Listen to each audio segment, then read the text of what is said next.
Welcome to the world awaits. Travel tales to inspire your wanderlust. Welcome back to the world awaits. I hope you've all had a fabulous week, everyone. How has yours been, Kirstie? Just getting back into the groove, really, after being in the US of A. I have to say, it was actually surprising how easy I found it. Everyone was sort of saying to me before I went how challenging it might be to get into the States. I was on an ESTA visa, and because I was just attending a conference, and I actually found it really easy. The Dallas airport was obviously a lot busier than LA airport. I went Melbourne, Dallas, Chicago, and then on the way back I went Chicago, LA, stayed a night in LA, and then LA, Melbourne.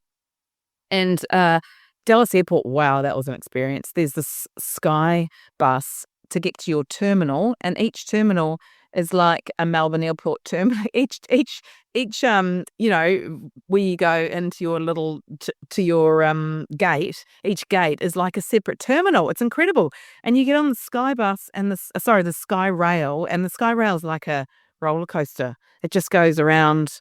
It was you definitely wouldn't want to have a fear of heights if you were taking that. So no, I found it really easy. The only challenging part about being in the States was navigating the minefield of tipping, which even the locals that I talked to were saying is highly confusing. But and it does make it's slightly challenging. Particularly also when you add on any taxes and destination fees and stuff to get into the States. But no, I actually thought, I was surprised the plane was full. Everyone was going. It was the airport was packed. It was incredible how many people were traveling without concern and we certainly didn't have any problems with the airlines, or I didn't have any problems getting in and out of the US. I found the whole process really seamless. So it was a good one. How was yours, Belle? Nowhere near as dramatic. I mean, look, I'm not surprised about Dallas Fort Worth because it is like in the top 5 airports. 85 million people go through that airport each year. Like that is just insane. And that is not the busiest airport in the world. You know, that's I think Atlanta has that one. So that is just a bizarre but amazing, great news to hear that you're swimming through when others are having such dramas going through. I don't know. I mean, your socials are pretty squeaky clean, aren't they? In comparison, I was far more local. I caught a ferry down to the Bellarine Peninsula from the Docklands, which is only about a 70-minute ferry ride, but it's like, a world away. And this was an event that we did with the Australian Society of Travel Writers. So we were going to the Bellarine Peninsula, which is just near Geelong, to see what's happening new on the peninsula. We visited a new winery, Quiddity Place, which is by the people behind Odin Estate. And I've got to say, you're not just there for the wine, you're there for the art. They have opened a new Indigenous art gallery within there from their private collection. Astonishing. Some of the names you will see hanging on those walls. Because they were buying them, decades ago, and then suddenly pull them all out from the woodwork. And hello, we have got some of Australia's top Indigenous artists are hanging on walls. I don't know, in a winery, in a paddock in the Bellarine Peninsula. You have to go to Quiddity Place. We also checked out the Queenscliff Hotel for lunch in their new restaurant, Nietta's. Before having the best scones with jam, cream, tea, and champagne, because that's how we roll on a Wednesday afternoon.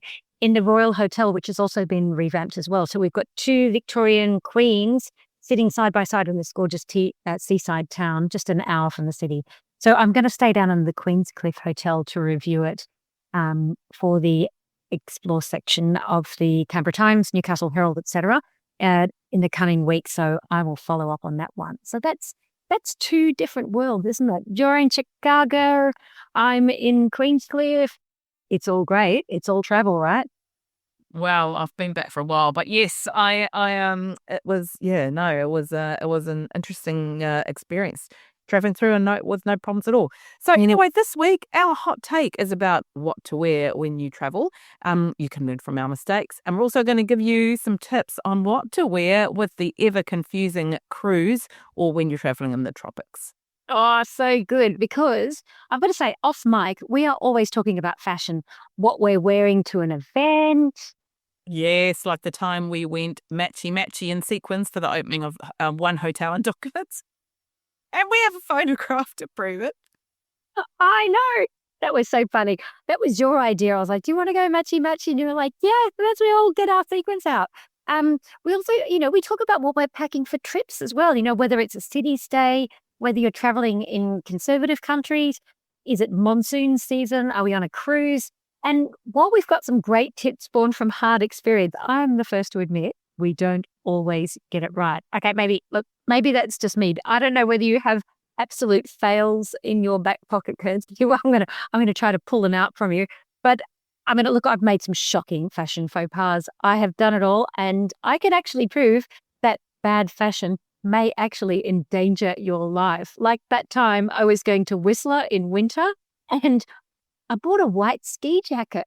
Like I my friend, I did not even think. I thought, oh, it's so cute. And I bought it and I looked really chic. And it was summer when I bought it because, summer in Australia, going up to Whistler, that sort of thing. My friend who's a skier took one look at it and said, when you crash and fall, we will never find you. I'm like, but it's got diamantes. As long as your pants weren't white, then you're all good. But yeah, if you sunk feet first, you would be in trouble. Mind you, that blonde hair would be sticking out, so they'd spot you. This isn't really a fashion faux pas, but a travel clothing mistake. Well, I guess it's sort of one and the same, really. But I once went to Fiji, and it was on a hosted trip actually, with a whole lot of other journos. And I think I was just in a bit of a rush when I was packing. And I'm normally so organized, as you know, Belle, and I always pack very earlier in advance. But I will admit, I went to Fiji with no bathers. So tropical destination, no swimmers in sight. No, I did not go swimming naked. But can I say, as a fashion tip in the tropics, it's because I was actually also in Tahiti last year. And I made some fashion faux pas there too. I didn't have any floral or lightweight dresses, and everyone wears, those wraps or really lovely sort of bright coloured floral dresses. And I had like linen pants and little tees, and it just wasn't appropriate for the weather. So, you're going around, you're always around water, you seem to be, and yeah, it's just not the way to go. So floral, lightweight, and breathable things like linen and bamboo are definitely winners. And don't forget, if you are in the tropics, lightweight, wet weather gear, because I've been caught out too in many places in Southeast Asia where you get that tropical 4 p.m. downpour. And if you're out and about and you don't have sort of, something to whip out and just prevent you from getting a complete drenching, because that is fat rain in the tropics. So that's another one. Make sure that you you protect those beautiful travel clothes with some very thin wet weather gear. I actually took umbrellas to Japan because we're in spring, which is often rainy, muggy as well. So I was like, oh, I don't want to have like ponchos or something over the top of me. When you see tour groups and everybody's wearing the branded poncho, and I'm like, please no, I cannot be that person. So I had a smart little But leopard I, print. but I will wear a poncho if it protects the hair, because the other problem in the tropics is frizz. Like high humidity and me just do not go together. Even in New Zealand, even in Auckland, the humidity is much higher than it is in Melbourne. My hair is much better in Melbourne than it is in. But yes, the tropics is even worse.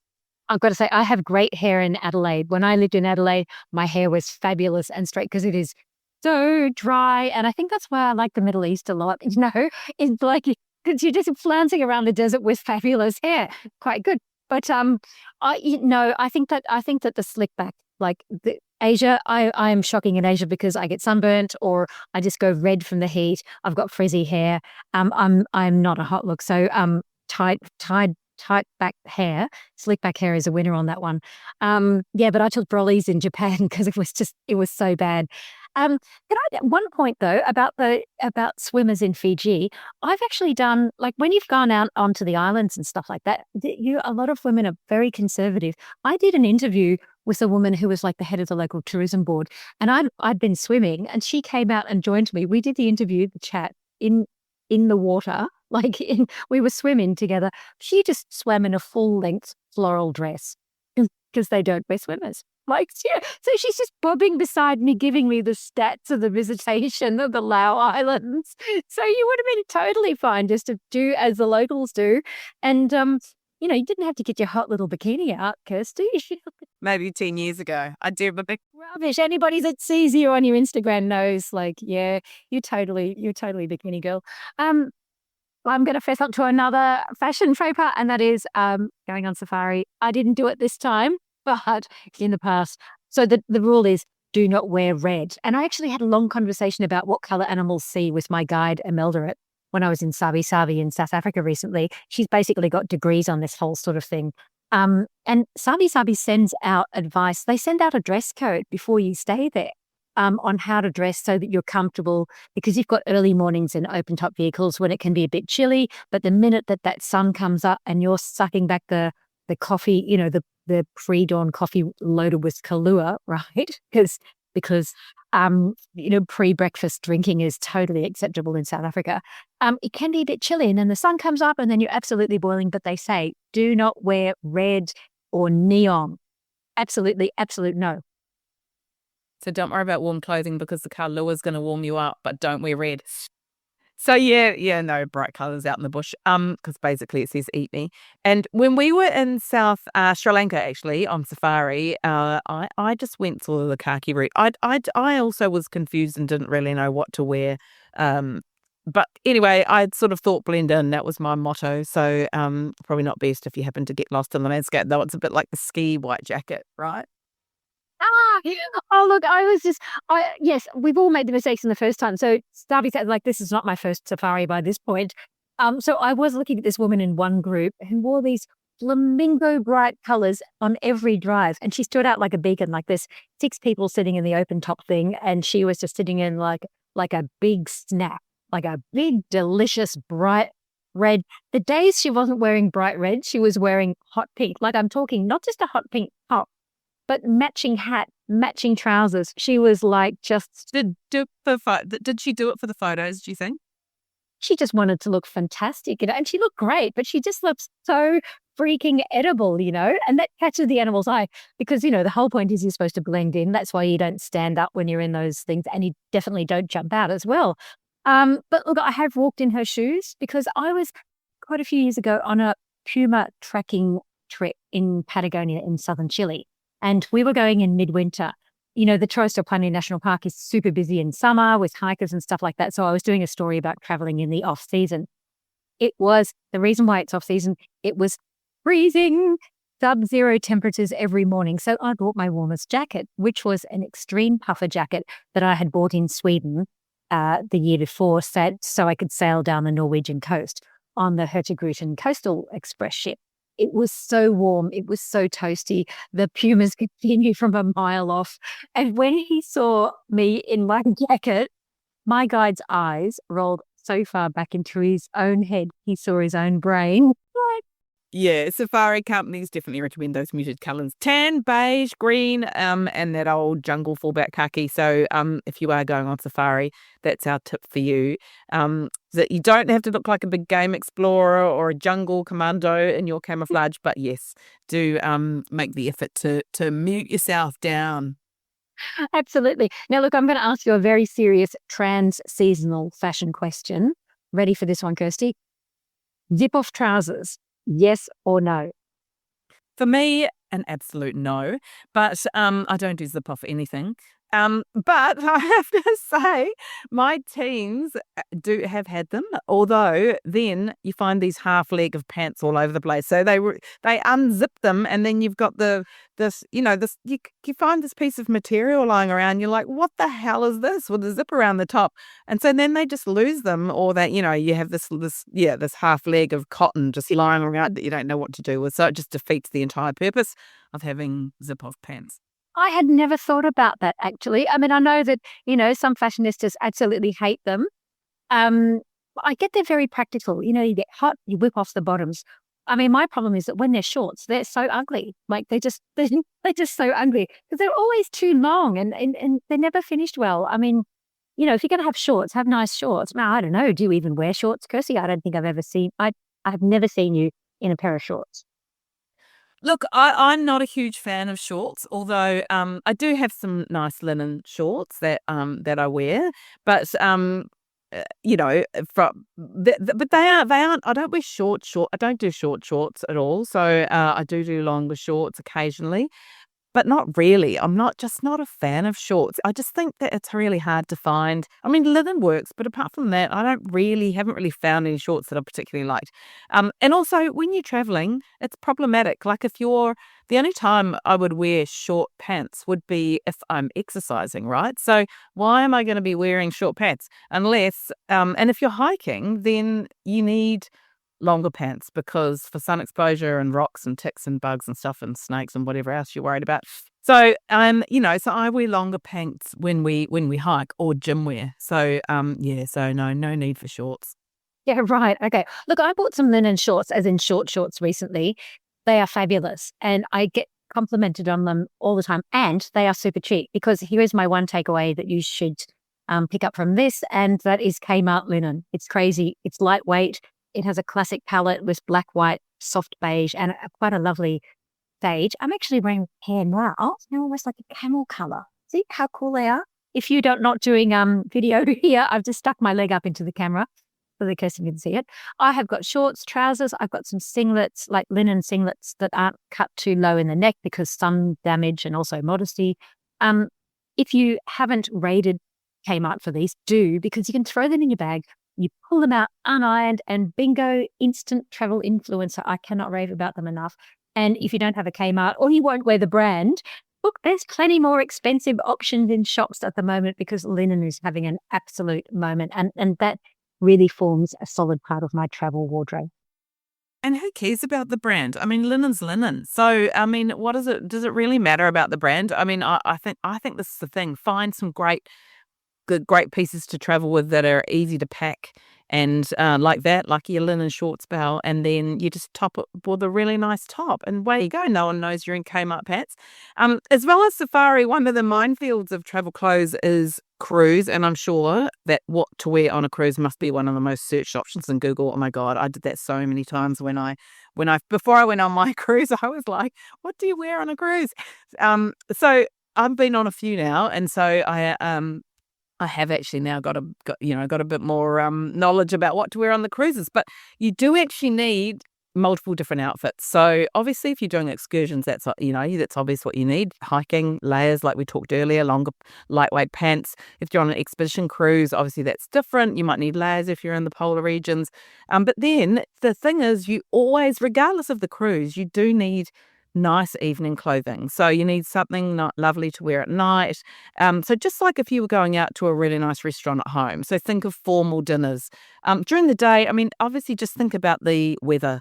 I mean, you don't always know what the weather's going to be like. We were on an MSC cruise to Norway, and I packed load, like filled the suitcase. In fact, I made my husband use a bigger suitcase so I could load jackets into his suitcase because mine was full. And we took so many jackets and really lovely thick jumpers and beautiful warm weather clothing because it was November in Norway, and the weather was stunning, and we didn't wear any of them. So I mean, but I think the key is, it's worth. I'd rather have it there and not wear it than not have it. So yes, my advice is layers and variety, and flexibility with clothing, but make sure you have that formal, lovely thing to wear, which is what I told you to do in Japan, wasn't it, Belle? Oh, you did. I mean, I agree with you. I was surprised at how much I packed. Also, I was in a group and I kind of didn't, you can recycle up to a point. Like I was on an intrepid trip in Tunisia and everybody was just recycling because we all had really small bags because it was a very different thing. Cruise, as they say, you get into the ship, you dump your bags, you hang everything up, and then you don't have to lug your bag around. So you're just packing like an absolute demon. Yes, we had a formal night, and I remember ringing you and saying, Kirstie, how formal do you think this was? And you told me about your cruises on MSC and Windstar and Vikings and how you could get caught out, and your advice was to dress up. So look, most cruises I've done have been expedition, like down to Antarctica and a few formal ones, but nothing like Cunard, which is notorious for being a stickler for black tie and what constitutes cocktail wear. Anyway, your advice was raise the bar high because it's better to be overdressed than underdressed, right? So I did throw in the full length bronze sequined dress because everyone has one, but it was a post-COVID buy. Well, it was so funny because I had the 15-year-old with me and she has this gorgeous long red dress that's just beautiful. And we were complimented all night. And I even got a round of applause from the Japanese guests. I was with this because I was standing talking to this guy who wore a yukata, which is like a cotton kimono, for the whole cruise. Like, he was amazing. And at one point I came up to him and I said, look, I really love your yukata game. How many of you got packs? He would turn up in his beautiful outfits every day. He spoke not a word of English, so we had to get a translator. And then he said, I think he said through her, but of course you want a photo with me. I did not realize he was actually famous until afterwards. Of course, dragged us up onto the dance floor when we were in the main the area where they do the performances and stuff. And we got a photo with the lights and the logo, important, behind us. And everybody burst out in applause when we did a Japanese heart thing. It was like, so the dress paid off. Thanks so much for that one. That was an absolute banger. Yeah, no, definitely worth wearing a lovely sequin dress. I took one to the States, to the Chicago event. And yes, I was very pleased that I did. And also with the cruise thing, check ahead of time because a lot of them have themed events. So they do this thing called White Night and everyone has to wear white. So you really don't want to turn up in a black sequin dress or a burgundy or whatever colour bronze sequin dress when it's White Night. And again, if they have a spa and pools, which most of them do, you don't want to forget your bathers, unless you're in an onsen in Japan, which you can go completely naked in, which is something I'm never prepared to do. Did you do that? Did you do that when you were in Japan? I didn't do it this time, which was a shame. It was just too tight in the ports that had onsens nearby. But I have done the sauna experiences in Korea quite a few times, and yes, absolutely. I mean, they call it a modesty cloth, which is actually like the size of a tiny face cloth that you have to carry with you, which they give you. You don't have to put that in your packing. And that is it. And we went to the biggest. I was with my sister who'd lived in Korea for like more than a decade. So by this stage, she was about 4 or 5 years in and very used to the whole thing. We went into a sauna. There was the biggest sauna in South Korea. It must have been 1,500 to 2,000 women moving in all different levels of the sauna. It was okay. If I wasn't so hungover, I would have been really confronted. And I just didn't say one more thing for the podcast. So my sister was a redhead, right? A natural redhead. Nobody bothered looking at me. So I'm guessing I know which end she used the cloth on. Oh my goodness. I was just like, oh my gosh. Yeah, it was quite a shocking experience. Oh my, okay, I've got tears in my eyes now. Thank you for that one. And the cloth doesn't stick. Oh yeah, the cloth, no. You've got to sit on it, so it just disappears. Totally useless. But it's the same in Finland as well. No bathers. The only people who might wear bathers in those places are foreigners, and they'll say, "Oi, here, get your kid off, love." So yeah, there's nowhere to hide. There's nowhere to hide. Oh my gosh. Let's move away from that one. So yeah, Japan, tricky because it's spring, warm, muggy, cold, chilly. We had it all on that trip, except for the onsen. So yeah, I always do throw in the layers. But I also sort of did it for Japan. I tailored the packaging a little bit. I didn't take the denim jacket that I'd always. Sorry for that. People can't see you, but because this is podcast land. But Belle's had to take her glasses off and wipe her eyes because she's made herself laugh so much that she's actually got tears. Oh my god! Okay. Like thing. I hope you're laughing in your visuals of the red lower regions. My redheaded sister, Fee, love you. Sorry about that one. We'll go back to Japan. We're moving away from Korea. So Japan, I chucked out the denim jacket and I put in a nicer sort of less street style kind of jacket in there. And I was also a bit careful with the cleavage because it's not considered particularly polite in Japan. And this is not Japan as well. So I steered away from stuff that's too low cut. And often you can pack like a black bandeau. Do you know what I mean by that? Like Yeah, and then you put that underneath, and then that rules out your cleavage issues. Yeah, lots of smart sneakers, and of course my hat, because I cannot rave about my travel hats from the Australian designer Tina in Copenhagen, because they are stylish. They are SPF 50, so they protect your skin, totally crushable. So you just chuck them in your luggage and go. I cannot count how many times I've left hats in the overhead locker when I'm traveling, because they're too fragile to be squished in your luggage. And my other shopping hot tip is also Uniqlo, because before you go anywhere cold, because the Japanese answer to, oh no, what, H&M, the clothes are well made, they are affordable, and they are actually very high tech, incorporating factors such as UV and heat tech as well. So I actually took a look at the biggest Uniqlo in Tokyo recently. 12 stories of fabulous, well-priced fashion. It was actually overwhelming. But their standouts there are their thermal range. They do some fantastic thermals that are super thin, unlike, those bulky old ones that you needed to up your trouser size to fit them. So I highly recommend you swing by there if you are going anywhere cold. And if you can overlook the well-priced cashmere and cardigans, then you are a better woman than I am. Yes. And what about the flight home? Because you did tell me that you had a bit of a shocking experience with men and their fashion. And it may have something to do with the location you chose to fly via. Oh, well, it wasn't me that was choosing. Oh my goodness, I was flying in, peak cherry blossom season and school holiday season, and Japan, which has just overtaken Bali as Australians' most favoured international destination. So I flew with Garuda on the way up. I flew via Jakarta, lovely airport when its roof is not collapsing. On the way back, Denpasar, hello. I mean, it wasn't the Bogan rocket. That's that Jetstar Denpasar to Brisbane run. So yeah, I did Denpasar to Melbourne on Garuda. Look, it may not surprise you, Kirstie, to find I do hold a very strong opinion that Australian men are, for the most, very badly dressed.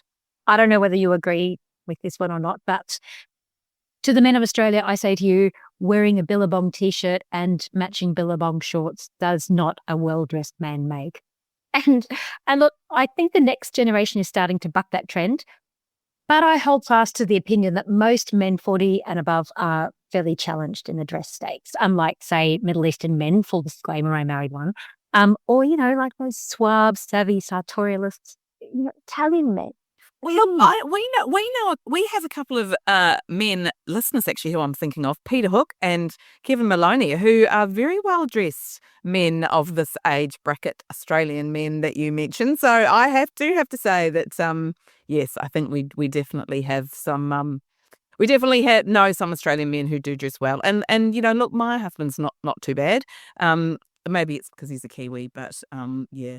They just wear adventure labels, don't they? If you put your hiking gear on, then you're fine, But yeah, look, Peter and Kevin, hello guys. I mean, Kevin's on TV, he is a well-dressed man. He's one of the Channel 9 travel guides, and he is a very stylish man. I think he's like the benchmark for it. Kevin, love you and all. But look, the last time I was in Italy, we were on Lake Como. I may have been stalking a beautiful man in a pink suit. I mean, his style was divine. I actually follow an Instagram account called Dudes in Suits NYC, where the account owner, this girl, literally wanders around. She started in New York and she's gone global. She literally walks around the world snapping men in great suits. I mean, they can be uniforms as well, like police uniforms, because Italian police, etc. Even there was a Spider-Man suit on there. It's a little bit voyeuristic, but what's the difference between this and every fashion mag? So my point is, back to that flight coming from Denpasar, please no to the bintang shirts on flights. In fact, is it a step too far to say that singlets should not be allowed on flights, especially, when you're on those squeezy economy seats and you're having the armchair wrestle and you're rubbing your arms to the person beside you? Like, what do you think? Yes, well, there's a story going around online at the moment about a woman on a Qantas flight who took off her shoes and put her dirty feet on the back of the seat in front of her. Revolting. Like, who wants... That's just so disrespectful. And this would be my issue with it. It's just the fact that it's so disrespectful to the other person. So obviously people took some video and shared it. Look, I take my shoes off to sleep, but, no smelly socks. And I also put my shoes back on because I have to say, coming back on Qantas from the States, after a few hours, about midway through the flight, I went to go to the bathroom at one stage, and the floor was covered in. And I'm sure that you can't wash your hands and drip that much water on the floor. So I'm questioning what the liquid was on the on the toilet floor. And when it's it's just revolting. I'm sure it was my shoes were a little sticky coming back out of that room. So I actually ended up putting a whole lot of paper towel on the floor just because I didn't even want to put my shoes down on there. So yeah. Oh my God. I do love the Japanese idea of toilet slippers, which are communal. So, in like if you're in restaurants or ryokans and stuff like that, where you're not wearing shoes inside, when you go to the toilet, because you've got your socks on, you slip your feet into their little toilet slippers and tick, tick. Um, do you ever see people walking into the toilets in their socks? Like, I mean, how gross is that? This is disgusting. I'm going to share my horror story I had in a long haul Qatar flight last year. Economy, naturally, because that's the way we roll. Love it. Anyway, the passenger beside me sat down in the middle seat, took off her sneakers, put them in her handbag, and hung her handbag on the back of the seat in front of us. So those sneakers were at nose level with me and the guy on the other side. It was horrific. I mean, everything about this fellow passenger was pretty horrific. She had some appalling behavior aside from this. But this was appalling. And thankfully, the meal cart was coming out and she had to take her bag down just as I was about to insist. So, it was, absolutely horrific. Yeah, shoes are a tricky one on flight. Can I just say, when it comes to flying, I think it's a real shame because I feel like people used to make more of an effort. And look, I know that we're all in economy and we're all rammed in like we're, chickens and coops and hamsters on hamster wheels or whatever. But I like to go to the airport. I do like to make a bit of an effort when I go to the airport. So activewear to me is like really out. I mean, to dress in activewear and go to an airport is just, to me, it's just not appropriate. And particularly, like, how do you even sit for 20 hours in those really tight gym pants? I have no idea. Look, pajamas in business is absolutely acceptable. I just don't know how pajamas in economy would look, but yes. Yeah, look, I would not wear pajamas onto the flight. And I think, like that last flight I had in Denbasar, there was a lot of pajama action going on there. I think, and I've been thinking about this a lot, I think that the privilege to wear your fluffy Hello Kitty pajama bottoms ends when you can legally order the Sauvignon Blanc from the drinks trolley. I mean, they're gloriously comfy, but there is a point on that. Also, I'm going to say those peanut pillows, the peanut neck pillow things, they are not a piece of clothing. And wearing them off the flight is not a good look, even for you men.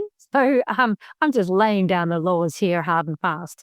So, Kirstie, your essential pieces you always take away with you. What are they? Okay, so my essential piece are a scarf for the flight. Always gym gear, not on the plane, but I take it so that I can do a quick jog or a bike if I have time, because I feel like you really get yourself immersed in a place and really understand a place better when you ride the local streets or go for a jog and, you see the locals out. And multiple pairs of shoes, lots of shoes. I always wear them, take them, because I never quite know what's going to work with what outfit. And also I think it can just transform an outfit sometimes, just by simply a change of shoes. Isn't that what the professional packers, which I am not, always say, create your outfits beforehand and then you pack the stuff that goes with it. I mean, I try it and then it just all mixes up in the bag anyway. I'm a monster for scarves as well. I mean, years of living and working in the Middle East, I have a ridiculously huge scarf collection, little stylish silk numbers to big grey cashmere, and lots of big cotton scarves, many that now have a political implications that they didn't have a couple of years ago, which I bought everywhere from Palestine to Oman. And that gets me to do a quick segue into packing for the Middle East and conservative countries where you have to juggle high temperatures and modesty. And I have to say here, the maxi dress is your friend, preferably in cool cotton. It rains in the cleavage, or you can put a scarf over the top and you've got the perfect outfit, because the Middle East is definitely relaxing when it comes to dress codes. I mean, you don't have to wear a headscarf in Saudi Arabia anymore. And it is common to see young women wearing T-shirts, especially in places like the streets of Cairo. It is still better to err on the side of caution. You might be going in to visit a mosque or a temple that wasn't on the plan. So I would suggest steering away from singlets and shorts, especially in the major cities. And that goes for men as well, because men generally don't wear shorts in the cities. Like it's different when you're at the beach and the beachside resorts and stuff. But if you're a bloke popping around in a pair of stubbies, it is going to raise a few eyebrows. So the big takeouts here are no bin tan singlets when you fly, fellas. Avoid bright colours on safari. No white in the snow. Think of all occasions for a cruise. And don't forget those bathers in the tropics. If you'd like to help support our production costs, you can buy us a coffee at coffee.com/theworldawaits. That's ko-fi.com/theworldawaits, so we can continue to bring you inspirational travel interviews with the world's best. Our tip this week is about how to travel safely with power banks, those handy little blocks that give our phones extra juice when you're on the run. After a series of fires caused in-flight power banks, airlines are bringing in some strict new rules about travelling with them. Yeah, that's right. Now, most airlines require you to carry your power banks on the flight with you, not leaving them in checked-in luggage. And a lot are requiring you to have the power bank with you in the seat or in your bag at your feet, rather than being buried overhead in the overhead locker where you don't know that it's heating up and then, the fire breaks out before and it's too late to notice until everything is actually tearing through the cabin. So, Japanese airline ANA recently issued a statement saying you can bring only 2 power banks on board per person, and you must cover the terminals with tape or put them, that's terminal on the power bank, not the airport terminal, or put them in a Ziploc plastic bag to prevent short circuits. And they say their wattage must be 160 watt hours or less. So most power banks are between 10 and 20,000 milliamp hours, which is about 74 watt hours. Not a lot. That really makes sense to me, but I'm sure it makes perfect sense to people who are across power banks. Well, yeah, the thing is, so mostly when you go to buy a power bank, they're going to be between 10 and 20,000 milliamps. But the way that they're now measuring them, which is watt hours, which is about the energy that's generated, is slightly different. So basically, if you've got a power bank's under about 25,000 milliamps, is going to fit in under that watt hour requirement. The long-haul German airline Lufthansa is the first European airline to ban the use of power banks on its flights. And Flying Garuda last month, like Lufthansa, they stipulate you cannot power your device from the power bank. So you can't use your power bank to juice up your phone while you're in flight, and you can't refuel your power bank from the in-seat power either. And I have to say, I was using my brand new power bank to recharge my phone while I was walking around Tokyo. It was a brand new power bank. I bought it from Officeworks. It was a decent brand, so it wasn't one of those dodgy ones that you get, for $5 online. I pulled it out to pay for something, and the power bank was red hot, and suddenly it just shot down to 1 degree. It was actually really scary. So it pays to be vigilant and stick with the guidelines on how to travel safely with power banks. And I don't think this is the last we've heard from airlines about this one.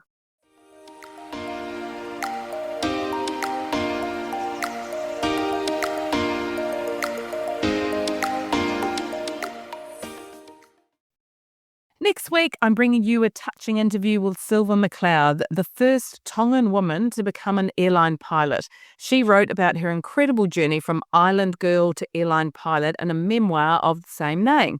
You might need tissues for this one, but as well as her heartfelt story, she also breaks down some myths about flying, from where pilots sleep to should you really drink the water on the plane. And we'd love it if you followed us on socials. You'll find us at the World Awaits podcast on Instagram, Facebook, and LinkedIn. And feel free to drop us a line at hello@theworldawaits.au. Or if you are enjoying this episode, please give us a rating or a review. That's a wrap for The World Awaits this week. Click to subscribe anywhere you listen to your favourite pods. Thanks for listening. See you next week.